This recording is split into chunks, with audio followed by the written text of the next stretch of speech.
చూడండి ఫ్రెండ్స్, ఈ సిస్టంలో ఏంటంటే ఒక ప్రాబ్లం వచ్చింది. హార్డ్ డిస్క్ అనేది డిటెక్ట్ అవ్వట్లేదు. చూడండి, ఆన్ చేయగానే చూడండి ఏం చేస్తుంది చూడండి. సో నేను సౌండ్ అయితే పెట్టలేదు, టిక్కు టిక్కు అని కొట్టుకుంటుంది. అలాగే సిస్టంలో అయితే డిటెక్ట్ అవ్వట్లేదు. సో చూడండి, సో ఇలా వచ్చి ఇలా అవుతుందంటే హార్డ్ డిస్క్ ప్రాబ్లము. సో ఇది ఏంటంటే డిటెక్ట్ అవ్వదు. మీకు సిస్టంలో కూడా చూడండి, దాని ప్లేస్లో ఇలా కనబడుతుంది, ఎంటీ కనబడుతుంది, దాని పేరు కూడా కనబడతలే.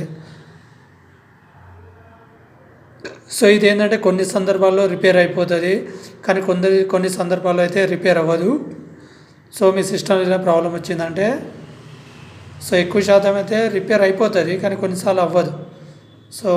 సో నా సిస్టంలో ఈ ప్రాబ్లం వచ్చింది.